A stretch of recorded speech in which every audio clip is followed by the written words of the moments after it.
बिस्मिल्लाहिर्रहमानिर्रहीम और अस्सलामुअलैकुम। 7 जनवरी और पाकिस्तान में मंगल की शाम। आज अभी तक की अहम खबरें और मेरा तज्जिया।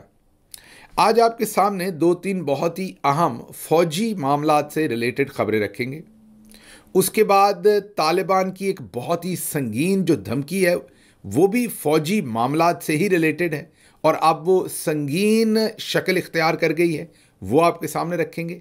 और फिर जो मिलिट्री लीडरशिप है, मिलिट्री इस्टेब्लिशमेंट है, वो इस वक्त सियासी मामलात के साथ क्या कर रही है, पाकिस्तान तहरीक इंसाफ के जो मुज़ाकरात हैं उनके साथ क्या किया जा रहा है, ये तमाम चीज़ें जब आपके सामने रखेंगे तो आपको अंदाज़ा हो जाएगा कि अगले चंद महीनों में पाकिस्तान की मिलिट्री इस्टेब्लिशमेंट पाकिस्तान को लेकर किस तरफ जाना चाह रही है, ताकि आपको और हमें क्लैरिटी हो कि ये हमारे साथ सब कुछ क्या किया जा रहा है या क्या किया जाने की प्लानिंग की जा रही है। सबसे पहली खबर आपके सामने लाहौर से रखते हैं। लाहौर मिलिट्री कंटोनमेंट में से, मीन कैंट एरिया में से, कर्नल रिटायर्ड निसार अली शहजाद को अगवा कर लिया जाता है। यकीनी तौर पर आईएसआई ने या मिलिट्री इंटेलिजेंस ने अगवा किया होगा। कसूर इनका क्या है, कर्नल रिटायर्ड निसार अली शहजाद साहब का, कि इन्होंने कोई सोशल मीडिया के ऊपर पोस्ट लगा दी जो पाकिस्तान में जमहूरियत मांग रही हैं, रूल ऑफ लॉ मांग रही हैं, फ्रीडम ऑफ स्पीच मांग रही हैं, ह्यूमन राइट्स मांग रही हैं। शायद उनमें कोई इमरान खान की सपोर्ट कर दी होगी या को थोड़ा बहुत क्रिटिक्स कर दिया होगा पाकिस्तान की मौजूदा मिलिट्री के ऊपर जो बैठे हुए टॉप जनरल्स हैं, जनरल आसिम मुनीर और दूसरे साथी उनके। लेकिन इनको जब अगवा किया जाता है तो इनके घर वाले दर बदर फिरते रहते हैं। आखिर तंग आकर लाहौर हाई कोर्ट के अंदर एक पिटीशन भी करते हैं। अब ये पिटीशन तो हो गई, लेकिन यहाँ पर एक इम्पॉर्टेंट फैक्ट आपको बता दें कि कर्नल साहब का एक बेटा भी इस वक्त सर्विंग कर्नल है। जी हाँ, आप दुरुस्त सुन रहे हैं। कर्नल साहब जो रिटायर्ड हैं उनका बेटा इस वक्त सर्विंग कर्नल है पाकिस्तान की फ़ौज के अंदर। अब वो भी कहीं ना कहीं ड्यूटी दे रहा होगा सरहद पर या किसी जगह पर।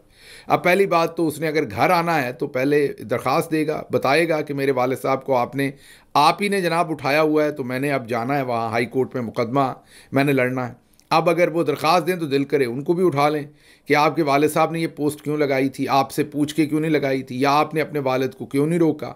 अगर आप अपने वालिद को नहीं रोकेंगे तो आपको सस्पेंड कर देंगे, आपका कोर्ट मार्शल कर देंगे। मैं ये नहीं कह रहा उनको ये कहा गया, लेकिन कहा जा सकता है जहाँ दिमागी तौर पर हम पहुँचे हुए हैं। बहरहाल इसके बाद ये अदालत में जब मुकदमा चला और ये बात किसी तरफ नहीं लग रही थी, आईजी बार बार आकर कह रहे थे अदालत के अंदर कि ये जो कर्नल साहब हैं इनको मिलिट्री कंट्रोल्ड एरिया में से उठाया गया है, तो हमारे पास उसकी उस तरह से सीसीटीवी फुटेज भी नहीं है। फिर उन्हें सीसीटीवी फुटेज कहीं से मुहैया की गई इर्द गिर्द से, जहाँ से कहीं बन रही होगी, लोगों के घरों के बाहर भी कैमराज होते हैं। फिर उन्होंने कहा जी अब शनाख्त के लिए नादरा को हमने नाम भेज दिए। सभी को पता था, अदालत के अंदर भी और अदालत के बाहर भी सभी को इस बात का अंदाज़ा था कि ये जो भी अगवा हुआ है ये पाकिस्तान की मिलिट्री, ज़ाहिर है कोई ना कोई इंटेलिजेंस एजेंसी है, ये उसी ने अगवा किया है, इधर ये आईएसआई है या एमआई है। लेकिन ये बात किसी तरफ लग नहीं रही थी। कई दिनों से ये केस अदालत के अंदर, जस्टिस तारिक सलीम शेख, मैं पहले भी उनकी बड़ी तारीफ़ कर चुका हूँ, लाहौर के बहुत ही मुअज़्ज़ज़, बहुत ही मोतबर और बहुत ही बेहतरीन जज हैं, उनकी अदालत के अंदर ये केस चल रहा था। फिर आखिरकार जो कर्नल रिटायर्ड निसार अली शहजाद के घर वाले थे, उनके जो वकील थे, ज़ाहिर है जो वकील के थ्रू वो अदालत के अंदर पेश हो रहे थे, उन्होंने दरख्वास्त की कि जो लाहौर के आईएसआई के सेक्टर कमांडर हैं उनको इसका अब हिस्सा बना लिया जाए, उनसे पूछा जाए। और साथ साथ गालिबन ये भी कहा गया, ये आखिरी बात कंफर्म नहीं है, लेकिन गालिबन ये भी कहा गया कि कोर कमांडर लाहौर को भी इसका हिस्सा बना लिया जाए और उनको भी अदालत में लाके पूछा जाए, क्योंकि एक तो ये रिटायर्ड फ़ौजी हैं, जिनको फ़ौजी ऑफिसर हैं जिनको उठाया गया है, कर्नल रिटायर्ड निसार अली शहजाद साहब को, उनका बेटा भी सर्विंग कर्नल है और उसके साथ साथ मिलिट्री कंट्रोल्ड एरिया से अगवा हुए हैं। तो इन दोनों को फरीक बनाया जाए और इनको बुलाकर पूछा जाए। जैसे ही वकील साहब ने ये दरख्वास्त दी तो अगले ही दिन कर्नल साहब जो हैं उनको उनके घर के पास छोड़ दिया गया, मीन रिहा कर दिया गया। ये तो है पहला मामला जो मैंने आपको बताया कि मामलात किस तरफ जा रहे हैं। और ये एक नहीं है, मैं कई ऐसे ऑफिसर्स को जानता हूँ, रिटायर्ड और सर्विंग, जिनके घर वालों को उठाया गया, किसी के भाई को, किसी के बेटे को, किसी और को। तो ये तो एक मामला इस टाइम क्या चल रहा है, हमारी इंटेलिजेंस एजेंसीज क्या कर रही हैं, इसको एक साइड पे रख लें। अब अगली खबर आपके सामने रावलपिंडी से देते हैं। कर्नल साबिर, ये पाकिस्तान तहरीक इंसाफ के एक बहुत ही मोतबर हमारे कारकुन कह लें, हमारे टिकट होल्डर कह लें, MNA का इलेक्शन भी लड़ा है, नज़रियाती आदमी है और बहुत देर से पाकिस्तान तहरीक इंसाफ से वाबस्ता है। मिलिट्री से रिटायर्ड कर्नल है। इनकी बेटी की शादी थी, इनको बहुत देर से गिरफ्तार किया हुआ है और इनका पहले भी इनको गिरफ्तार किया गया था, जेहलम के अंदर जेल में रखा गया था, फिर दोबारा इनको उठा लिया गया। वजह यह है कि ये अपने हकूक़ की आवाज़ उठाते हैं, कोई जलसा जुलूस करते हैं, लोगों को इकट्ठा करते हैं। अब इनकी बेटी की शादी थी तो इनको पैरोल पर रिहा किया गया या भेजा गया। चलें, ये भी बड़ी मेहरबानी कर दी आपने, कुछ तो ख्याल रखा कि चलें आपकी मिलिट्री के रिटायर्ड कर्नल हैं, पैरोल पर बेटी की शादी में ही आपने शिरकत करने की इजाज़त दे दी। हालांकि लाहौर में हमारे एक और मुअज़्ज़ज़ मोतबर सीनियर सिटीज़न को आपने उठा रखा है, जिनकी बेटी की शादी थी 28 तारीख को और उनकी बेटी की शादी नहीं हो सकी क्योंकि आप ना उनको छोड़ रहे हैं, ना बता रहे हैं कि उन्हें कहाँ रखा हुआ है। 59 ईयर्स उनकी एज है जिनको आपने उठा रखा है। बहरहाल कर्नल साबिर साहब की शादी पर भी एक अजीब ही समा था कि वहाँ लोग ये भी नहीं समझ पा रहे थे कि उनको मुबारकबाद दें, क्योंकि चंद ही घंटों के बाद उन्होंने वापस चले जाना था, उन्हें वापस जेल में डाल देना था। कसूर उनका भी, जमहूरियत के लिए उनकी जो जस्तजू है। अब आगे चलते हैं। आगे जो एतजाज़ अहसन साहब हैं, उन्होंने आज एक बयान दिया। उनसे रिपोर्टर ने पूछा है कि ये जो मिलिट्री कोर्ट्स के अंदर सज़ाएं हुई हैं और सब कुछ, तो उन्होंने कहा है कि सज़ाएं तो आर्मी चीफ़ ने दी हैं, लेकिन मुकदमा आर्मी चीफ़ ने नहीं सुना मिलिट्री कोर्ट्स का। अब जब मुकदमा ही नहीं सुना और उनके सामने गवाह पेश ही नहीं हुए, एविडेंस ही पेश नहीं हुई, तो उन्हें किस बात का पता कि कौन सा गवाह मोतबर है और किसने सही गवाही दी, दुरुस्त थी, नहीं थी, फैक्ट्स क्या थे। उन्होंने बस सज़ा सुना दी। मीन मुकदमा कहीं और सुना गया है, आर्मी चीफ़ ने कहीं और बैठकर सज़ा सुना दी है। तो उस पर जियो टीवी के गालिबन रिपोर्टर ने यह सवाल किया कि आपको क्या लगता है कि आर्मी चीफ़ को कुछ पता नहीं? तो उन्होंने आगे से कहा कि हाँ, आर्मी चीफ़ को कुछ पता नहीं। जाहिर है वो इन मुकदमात, सियासत, इन चीज़ों के बारे में ही कह रहे हैं। अब कहीं गुस्से में आके इस उम्र में एहसन इकबाल अपना एतजाज़ अहसन साहब को उठाने की तरफ ना चल पड़िएगा। पहले ही हमने बहुत ऐसे रिकॉर्ड कायम कर रखे हैं। इससे हजीमत होती है, इससे आपकी इदारे की कदर में कमी होती है। आप जब ऐसे काम करते हैं, इससे हासिल और कुछ नहीं होता। बहरहाल एतजाज़ अहसन साहब का ये कहना, और उसके बाद अगला जो मिलिट्री से रिलेटेड चीज़ आपके सामने रखनी है, वो रखनी है कि वज़ीर आज़म शहबाज शरीफ ने मेजर जनरल रिटायर्ड ग़ुलाम शब्बीर कमर को 3 साल के लिए पाकिस्तान के दीनी तालीम के नए सरबराह इन्हें बना दिया है। अभी कल ही हम आपको बता रहे थे कि भाई हफीज़ जो हैं, मेजर जनरल रिटायर्ड हफीज़ुर रहमान, वो ये कह रहे थे कि अगर मैंने कुछ गलत किया है और कोई मुझे बता दे, उन्होंने बता दे नहीं कहा, उन्होंने कहा साबित कर दे, तो मैं खुद ही घर चला जाऊंगा। तो जो साबित करने गया उस बेचारे के साथ तो कर्नल साबिर और कर्नल रिटायर्ड निसार अली शहजाद वाला सलूक आप करेंगे, तो इसलिए कौन जुर्रत करेगा आपको बताने की। तो अब ये एक और मेजर जनरल रिटायर्ड ग़ुलाम शब्बीर कमर को 3 साल के लिए अब ये हमें दीनी तालीम जो है वो फ्राहम करेंगे, तो उसके सरबराह इनको लगाया गया है। चलें जी, अगली खबर आपके सामने रखते हैं, फिर उसके बाद मैं तालिबान की तरफ चलता हूं और फिर सियासत की तरफ, और फिर आपको अंदाज़ा होगा कि ओवरऑल पाकिस्तान किस तरफ जा रहा है। अगली खबर मिलिट्री कोर्ट्स में से है। सुप्रीम कोर्ट में फ़ौजी अदालतों की इंटर कोर्ट अपील पर समाअत हुई। समाअत के अंदर जस्टिस मंदोखेल ने बहुत ही बेहतरीन सवाल उठाया। उसके बाद अलग बात करेंगे, जस्टिस मंदोखेल सवाल बहुत तत्ते उठाते हैं, लेकिन उसके बाद फैसला उनका उतना ही बर्फ़ में लगा हुआ होता है। सवाल उन्होंने बड़ा ज़बरदस्त उठाया। उन्होंने पूछा कि ये जो कंप्लेंट है जिसके ऊपर ये मिलिट्री कोर्ट्स के लिए सारी दरख्वास्त और सब कुछ है, ये किसका है? उन्होंने कहा जी वजारत दिफा का है। उन्होंने कहा वजारत दिफा तो ज़ाहिर है हुकूमत की एक ब्रांच है, एग्जीक्यूटिव है, तो जुर्म भी एग्जीक्यूटिव के ख़िलाफ़ हुआ है और दरख्वास्त गुजार भी एग्जीक्यूटिव है, मिलिट्री कोर्ट्स भी एग्जीक्यूटिव के अंडर हैं, सज़ा भी एग्जीक्यूटिव दे रहा है। तो उन्होंने कहा कि पाकिस्तान के आइन में तो वाज़े तौर पर ये सेपरेशन ऑफ पावर है कि एग्जीक्यूटिव खुद ही जो है वो पटिशनर या खुद ही कंप्लेनेंट, खुद ही जज, खुद ही एग्जीक्यूशनर, सब कुछ खुद नहीं बन सकता। अदलिया को इससे अलग रखना है। तो इस पर आप ज़रा अपनी गुजारिशात दें।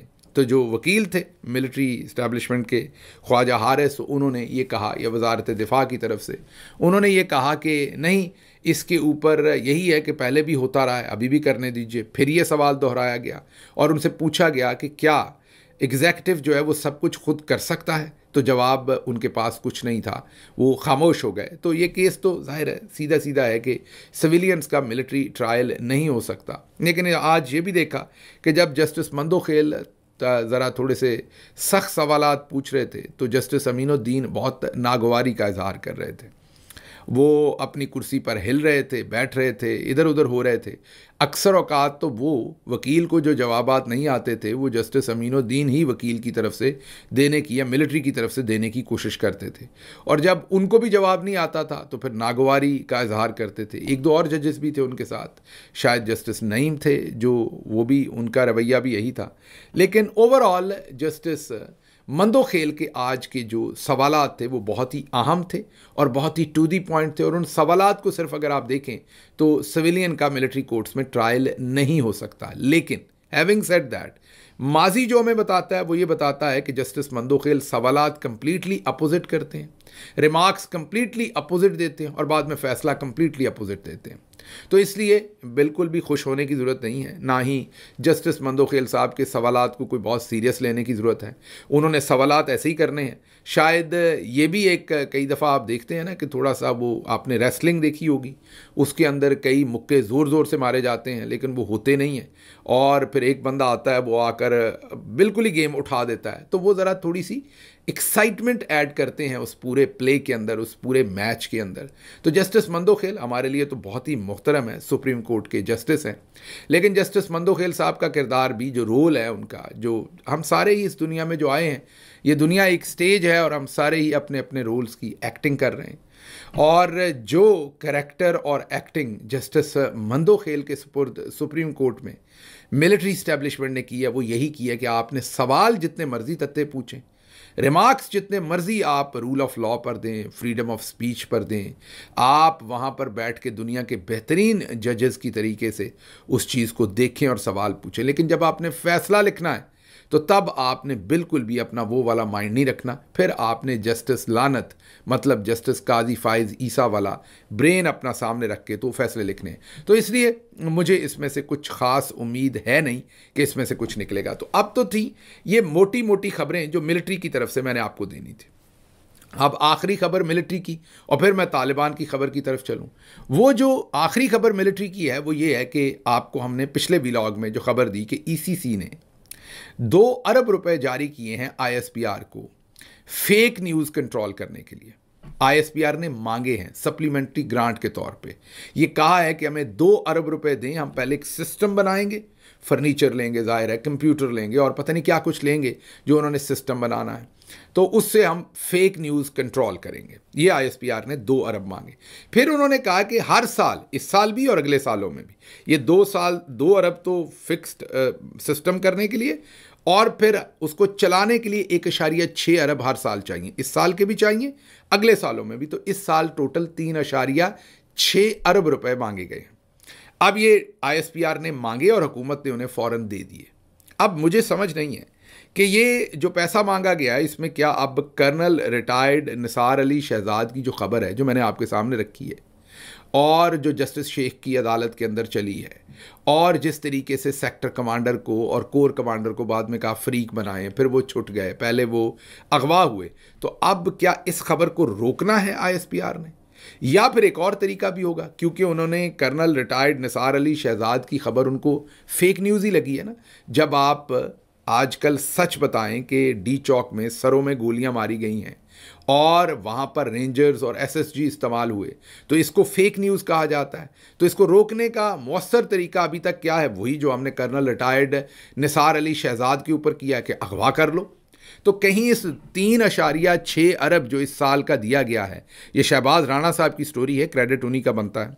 तो ये जो 3.6 अरब टोटल इस साल जाएगा, क्या इसमें ये जो कर्नल रिटायर्ड निसार अली शहजाद साहब का अगवा, उन्हें रोटी पानी दिया ही होगा ना, भूखा तो नहीं मारा होगा, चलें जैसा भी गंदे हालात में रखा होगा, गंदा खाना दिया होगा, लेकिन कुछ ना कुछ वहाँ पंखा होगा, बिजली होगी, कुछ ना कुछ तो होगा ना।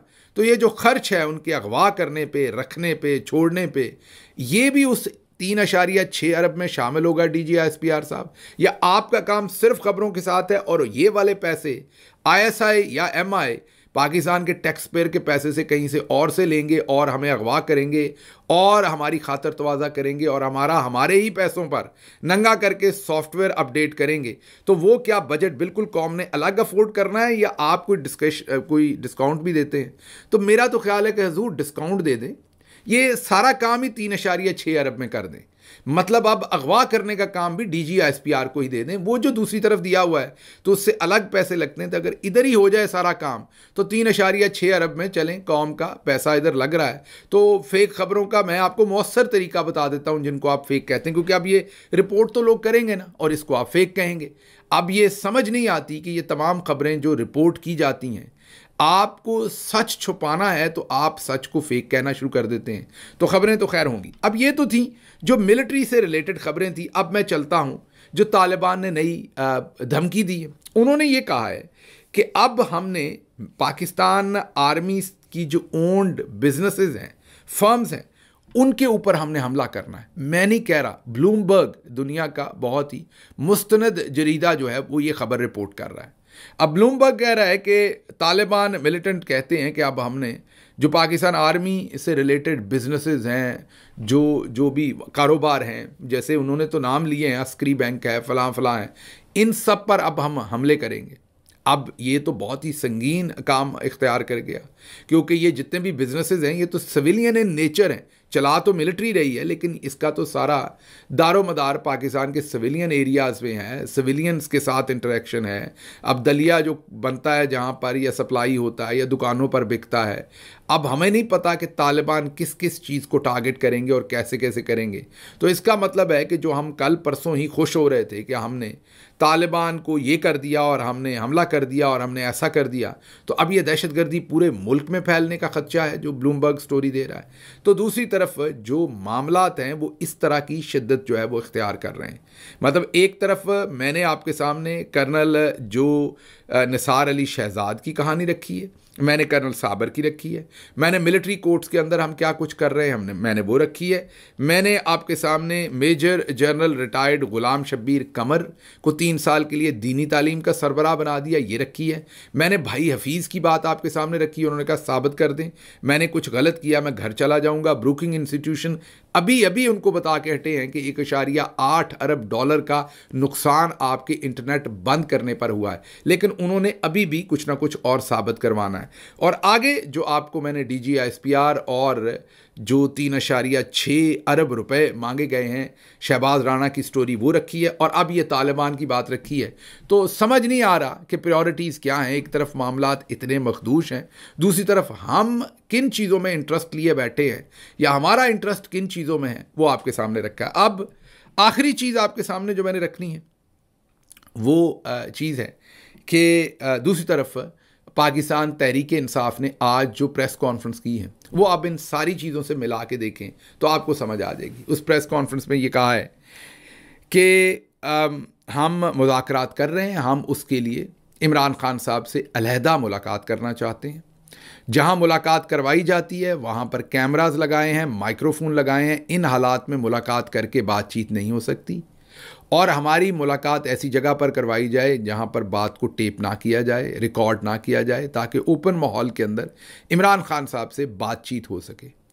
अब ये बात कई हफ्तों से चल रही, दिनों से नहीं, कई हफ्तों से चल रही है, और आगे से हुकूमत तो यहाँ क्या जाहिर है इसमें मिलिट्री इस्टेब्लिशमेंट ही है, वो गायब है। हुकूमत को तो वो वैसे इस्तेमाल कर रहे हैं फसाड के तौर पर, तो आगे से मिलिट्री इस्टेब्लिशमेंट गायब है। आज तहरीक इंसाफ को इस पर प्रेस कॉन्फ्रेंस करनी पड़ी है।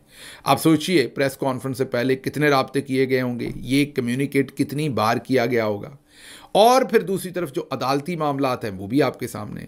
तो ये सारा माहौल है, इसमें लग नहीं रहा कि मिलिट्री इस्टेब्लिशमेंट को समझ आ रही है कि which way they want to go. They are lost, I guess somebody need to help them.